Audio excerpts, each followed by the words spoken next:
ത്രിയേക ദൈവത്തിന് സ്തുതി. യേശുവിൽ സ്നേഹവന്ദനം. പ്രവൃത്തി കൂടാതെയുള്ള വിശ്വാസത്തിൻ്റെ ഫലശൂന്യതയെക്കുറിച്ച് യേശു പഠിപ്പിക്കുന്നു. വാക്കുകൾ കൊണ്ട് മാത്രം ദൈവത്തെ സ്നേഹിക്കുന്നവരുടെ ഉദാഹരണങ്ങൾ യേശു നിരത്തിവെക്കുന്നു.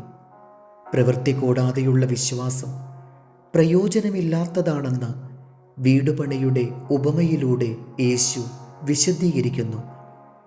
യേശുവിനോടുള്ള സ്നേഹം വാക്കിൽ മാത്രം ഒതുക്കി നിർത്തുന്നതിനെയാണ് ഇവിടെ വിമർശിക്കുന്നത്. കർത്താവിൻ്റെ നാമം ആവർത്തിച്ചു പറയാൻ മാത്രം സ്നേഹം ഒരുവൻ്റെ ഉള്ളിലുണ്ടെങ്കിൽ ആ സ്നേഹം വെറും വാക്കിൽ മാത്രം ഒതുക്കി നിർത്തരുതെന്നും അത് നീതിയുടെ പ്രവൃത്തികളായി പുറത്തു വരണമെന്നുമാണ് യേശു ആഗ്രഹിക്കുന്നത്.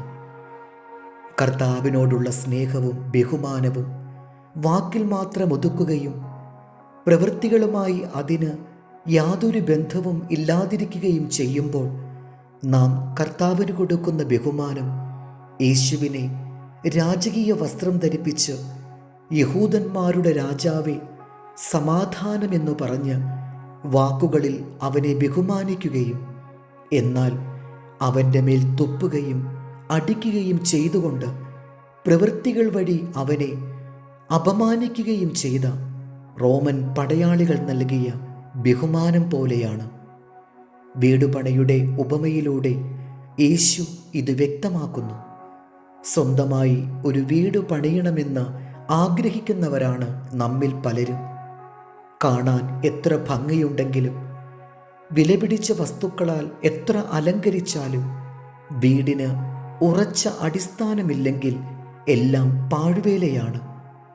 നാം എല്ലാവരും നമ്മുടെ ജീവിതമാകുന്ന ഭവനം പണിതുകൊണ്ടിരിക്കുകയാണ്. വിദ്യാഭ്യാസവും ആരോഗ്യവും സമ്പത്തും സ്ഥാനമാനങ്ങളുമൊക്കെ ചേർത്ത് ഈ ജീവിതമാകുന്ന ഭവനം മോടി പിടിപ്പിച്ചുകൊണ്ടിരിക്കുന്നു. എന്നാൽ ഈ ഭവനം യേശുവാകുന്ന പാറമേൽ നിർമ്മിച്ചതല്ലെങ്കിൽ അതിൻ്റെ പതനം ശോചനീയമായിരിക്കും. യേശുവാകുന്ന പാറയിൽ പണിയുകയെന്നാൽ അവിടുത്തെ വചനങ്ങൾ കേൾക്കുകയും അതനുസരിക്കുകയും ചെയ്യുക എന്നാണ് അർത്ഥം. നമ്മുടെ വാക്കുകളിൽ വെളിവാകുന്ന യേശു സ്നേഹം പ്രവൃത്തികളിലും വെളിവാകുന്നുണ്ടോ എന്ന് നാം പരിശോധിക്കണം. നാം വായിക്കുന്ന കേൾക്കുന്ന വചനം എത്രമാത്രം ജീവിതത്തിൽ യാഥാർത്ഥ്യമാക്കാൻ കഴിയുന്നു എന്നുള്ളതും കണ്ടെത്തണം.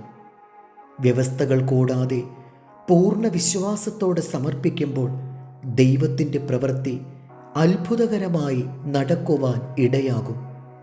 മത്തായി 7:24.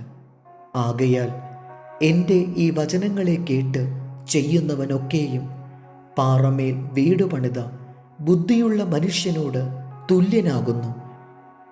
ദൈവം നമ്മെ അനുഗ്രഹിക്കട്ടെ. കർത്താവിൽ എളിയ ശുശ്രൂഷകൻ ഈരാളിലച്ചൻ.